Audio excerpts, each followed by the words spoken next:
Hey guys, what is up? Welcome to the channel. Today coming at you with something I've talked about doing for a long time, and to be honest with you, I've really wanted to do it, but I'm really pressing the issue now because YouTube says I need to get 3 videos out a week to really fit the best algorithm. And I'll be honest with you, working full-time, it's really difficult to do that, especially with still an infant and trying to balance work, life, sleep, all those things. So doing one of these a week will kind of help me get another video out, and I can talk about some stuff I want to talk about. I want to read some of the comments that are going on. You know, a lot of you guys do great comments, and I'm able to kind of get on there and just type something quick, but I want to go in depth on some of them. But basically just kind of come up with some topics every week and then, you know, talk about them. And you know, if you want to watch, cool, and if you don't, I understand not everyone likes a podcast type thing, so you're welcome to stay here and listen to it, and if not, then hey, I fully understand too. You might be here for the ball reviews. But getting into this one, I want to go ahead and talk about, let's start with some of the stuff you guys have talked about, which, you know, honestly, it's been really good. I've been getting a lot more views. It's been awesome. You guys comment, and really I'm getting tons of likes and stuff, so I really appreciate that. The more you guys like things, the more you comment, the more YouTube essentially says, hey, let's, you know, promote this guy's stuff. So that really helps. That's really the best thing you can do. You know, if any of you really like my content and want to support it, commenting, liking, and sharing is really the 3 best things you can do.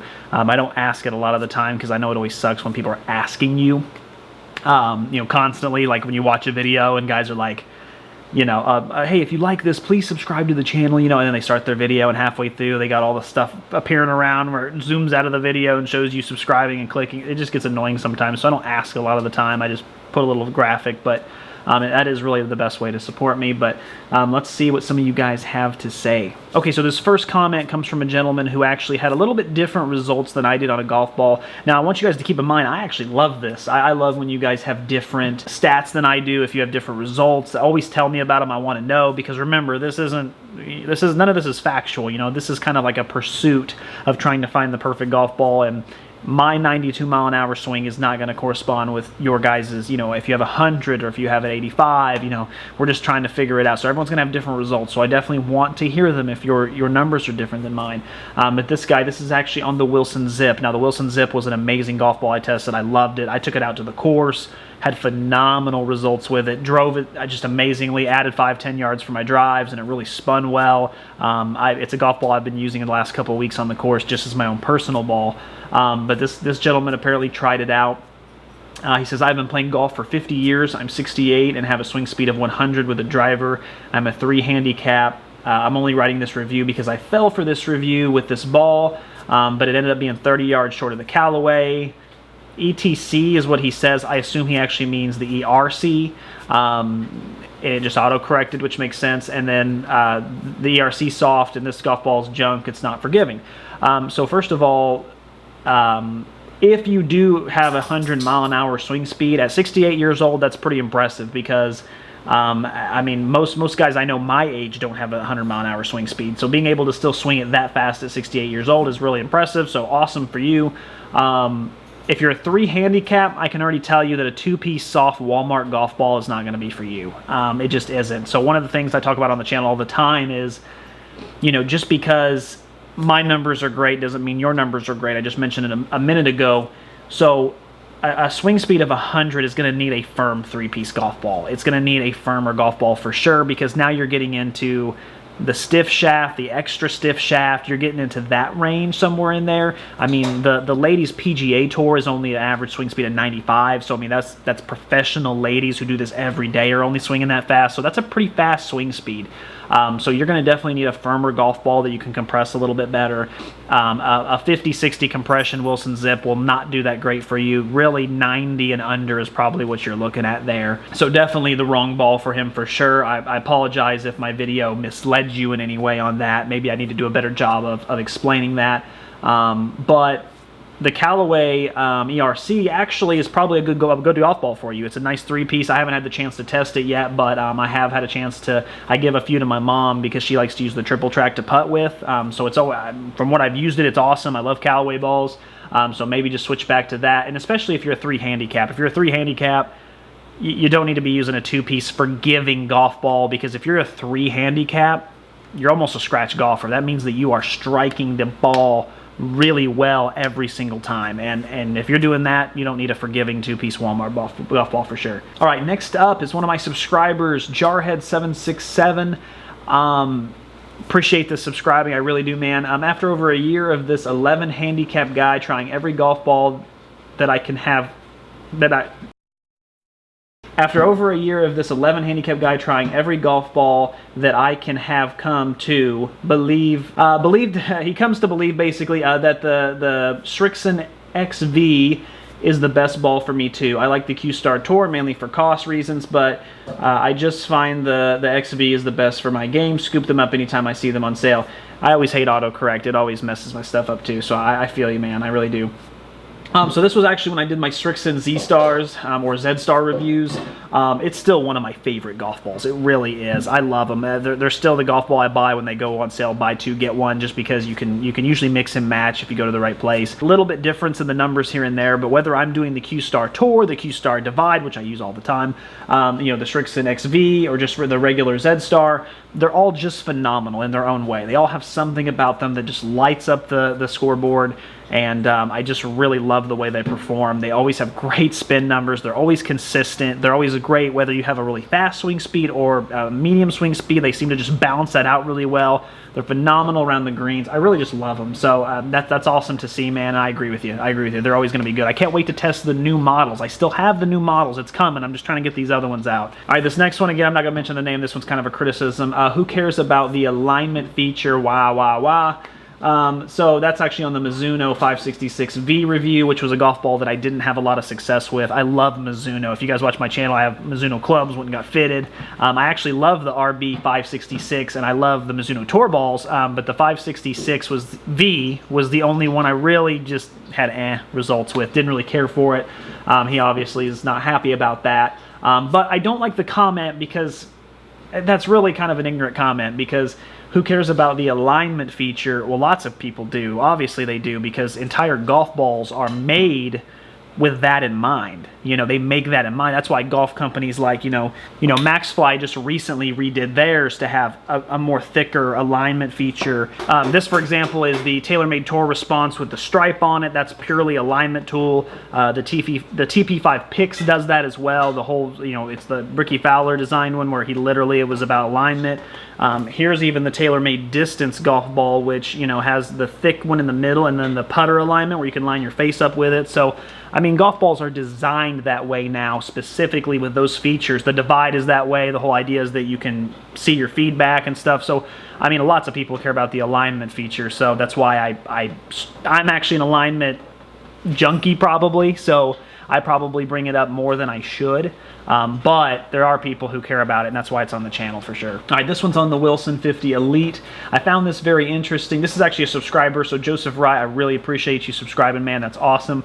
I found this very interesting. The 50 Elite often comes up as an excellent ball for the money on various forums. It just goes to show you how individualized golf is. I haven't tried the Zip myself. I may try it once the current stash is more depleted, but I think the Cut Blue is the best ball for the money. Cut is awesome. Cut is always awesome. Love Cut golf balls. Just wish it was more durable. I can understand that with the blue. The blue's by far the worst durability golf ball I've ever tested. The Cut Red's amazing. Cut Red's like my go-to safety net. You know, if I need a nice straight drive shot that goes a really long way, I break a Cut Red out and hit it. Especially if I'm not hitting the irons very good, or I'm not hitting the ball very well consistently. I just get that Cut Red out and all my problems seem to go away. But yeah, overall, I can understand that. The Elite probably does come up as an excellent ball for the money on various forums. I think that the 50 was just so soft that I think even a 92 mile an hour speed compressed it too much. I think it's probably a senior ball. It's probably for 85 or 80 and under, and I think if you're in that range, it probably makes a little more sense. I would like to have my mom try it out. She takes half swings, and so she does a little bit less, so maybe her trying it would have a little bit more success in that regard. But for the 92 mile an hour, it just absolutely lost everything. I mean, every amount of statistical performance it could have had, it was gone because of that swing speed. All right, so I'll be doing that every week, reading through your comments. I really appreciate them. They're awesome. I keep them coming, please. I usually try to respond on there as well as much as I can. So if I don't, I apologize, but I really try to. real quick, we'll talk. So I did see a. I don't talk a lot Liv Golf really on my channel a lot because I know there's a lot of politics involved with it, and so I don't get involved in that. But I did notice that after basically about 6 events, Dustin Johnson has already made $30 million just from the tour winning money, and then he'll get an additional $18 million if he wins in season points, which he probably will because he's had a top 10 pretty much almost every single time. It's a lot of money, I get it, but I will say this: I haven't watched golf since this merger a few months ago, or not merger, but the separation a few months ago. It's so frustrating as a golf fan. It really is, because I'm not a big fan of Liv yet. I'm not a fan of the way it's done. I'm not a fan of the way the guys just don't seem as interested as much. It feels like it's a money grab. It feels like they're only doing it for the money. I just don't see that passion I saw with the tour. Just a personal opinion. So I haven't watched Liv that much, really at all. And then as far as the PGA Tour, I still like watching it, but the problem is all the face value's gone. The star power is no more. A lot of the time, guys like Rory aren't even there. There's guys like Patrick Cantlay and there's Justin Thomas you'll see occasionally, but it just doesn't have that star power of wide people. I'm looking at the leaderboard every week, like Saturday comes around and I'm like, oh, I should watch the PGA Tour, and I get on there and the top 10 guys are guys I've never even heard of, and when I go to look them up, it's like, oh yeah, in the 2021 season they played on the Korn Ferry Tour and got 13th place, and it's like, I don't want to watch those guys, and eventually, hopefully, it'll get to a point where those guys have a little bit of star power, and maybe there will be a recovery period. But right now, it's still I'm still in this down period where it's like, man, I miss the way it used to be. I miss the way it used to be for sure.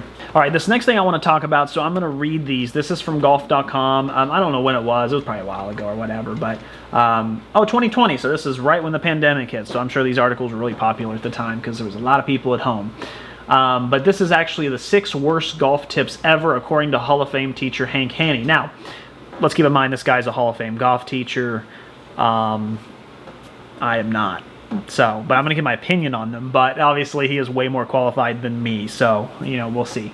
All right, so number 1, keep your head down. This might be the number 1 bad tip ever, blah, blah, blah. Basically, he says that it's the more accurate thing to say is keep your eye on the ball, which is basically keep your head down. I don't understand why that's a big, that's so weird to be like, hey, keep your head down. Oh, well, no, you don't need to tell them that, but they need to keep their eye on the ball. Well, I guess you could kind of cock your head and look down at the ball like that, but realistically, when I'm telling someone to put their head down or keep their head down, like when my mom is hitting or whatever, I'm telling her to keep her eye on the ball. That's just another way, it's just another way of phrasing it. So I don't know if that's a terrible golf tip. Obviously, I've noticed a drastic difference when I have friends playing or when I've seen people play on the course. When they accidentally pull their head and they take their eye off the golf ball, it's disaster. It's a shank. It's not a center hit. It's topped. It's duffed. When you keep your eye on the ball, it makes a world of a difference. Finish through the swing, number 2. So this one, he basically talks about how when you swing, when you finish through the swing, basically what you're doing is you're kind of slicing across. So essentially, if this is your swing path, if you actually swing through, what happens is the club face is open and you're kind of swiping the golf ball essentially, and you're creating a slice. That I do understand. I've never heard anyone personally say finish through the swing.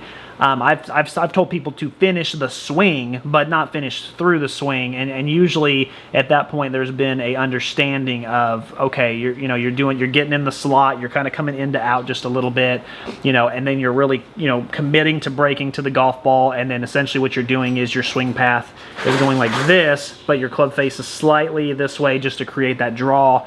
And that's the basic way I try to tell people, and then we go from there. But finish through the swing is not something I've heard a lot.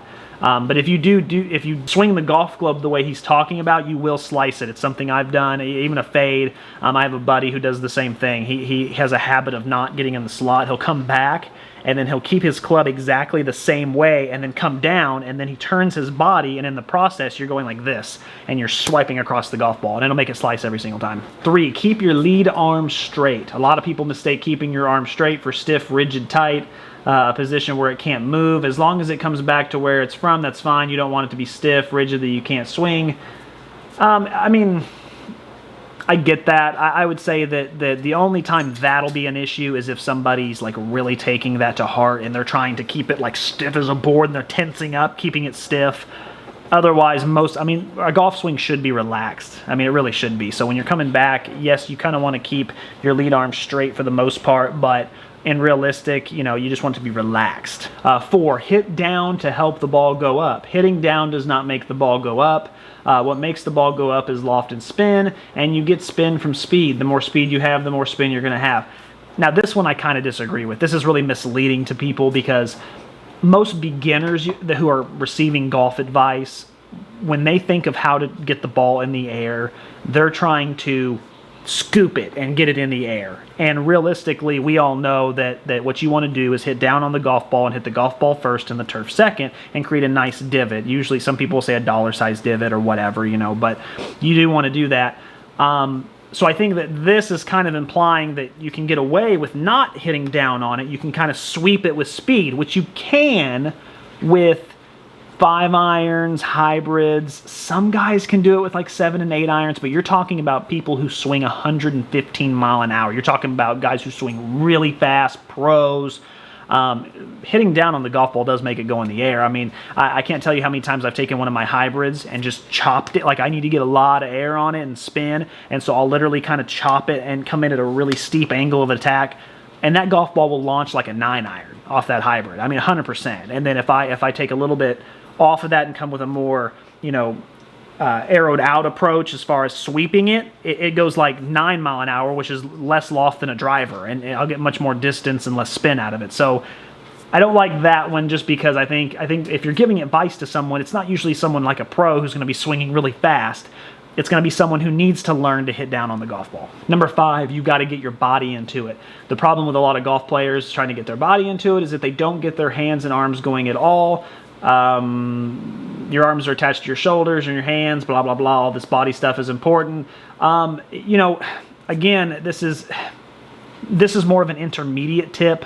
This gentleman is probably talking about like once a guy's got a basic swing down, going, from there, you don't want to just be all body. You don't want to throw your body into it without having the arm. You want it to be all smooth and fluid. You want your body to start the swing and then bring the arms, then break the arms and use a little bit of your core, which is what he probably means.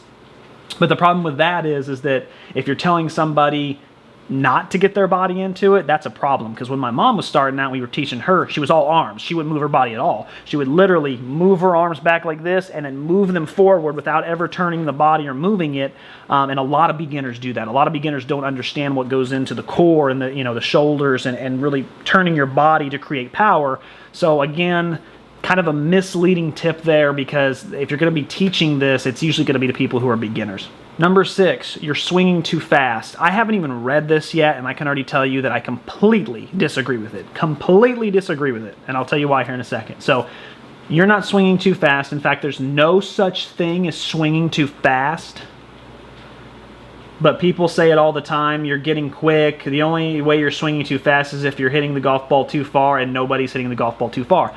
That may be the worst piece of golf advice. Not you're swinging too fast being worse. I'm talking about this. Saying it's the worst might be the worst I've ever seen. Because absolutely young players swing too fast. People who are new to the game try to murder the golf ball. It's just part of it. Especially people who played baseball, they are trying to murder the golf ball. You see them a lot of the time, tilt their head up really fast and really try to just swing as hard as they can. Now, you might make the argument and say, oh, well, Nick, that's swinging hard, not fast. But that's really misleading, because if you're swinging hard, you're trying to swing fast. So I don't agree with that. But I have a buddy I play with all the time, Alex. He's been on the channel once or twice. He has a habit of sometimes swinging too fast. He tries to really just come through as fast as he can. And what happens is the faster you swing the golf club, the less accuracy you're going to have. I played baseball for 15 years, and it's the same thing at the plate.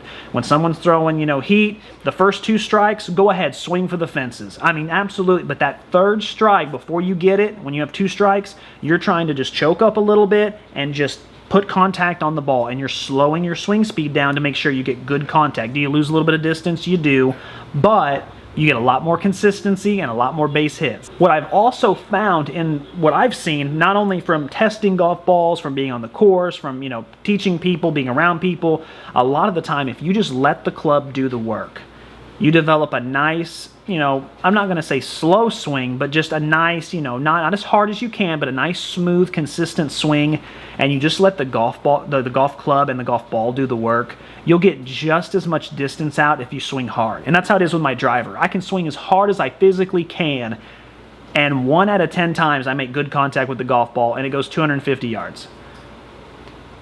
Then I'll swing, you know, 10 times just smooth, I mean fast, but you know, not super fast, not hard as I can, but just nice and smooth, and I'll get 248. I lost 2 yards, but I do it 8 out of 10 times. Well, who in their right mind wouldn't take the 8 out of 10 times with great contact? So disagree with that last one.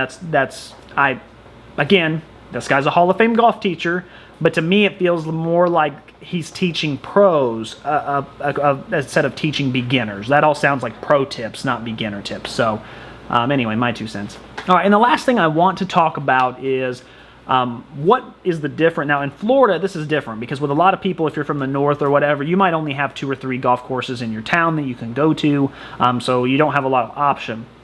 Where I'm at, we have like 25 to 30 courses that I could go to, all in a range of, you know, 60 miles. So we get to, you know, kind of rotate them a lot and get to do different things. And there's an easy way to tell what a good course is and what a bad course is. And here's what I look for as far as what's most important to me that differentiates a course that knows what it's doing and a course that is probably going to be, you know, real estate development in a couple of years. So the first one is going to be price. But it's not just price, it's price versus what you're getting. It's a value, right? So, for example, there's a course I go to. It's not exactly a championship course by any means, but it's a nice residential course. It's about 5,600 yards, you know, which is respectable. So it's kind of right in the middle. It's a balanced.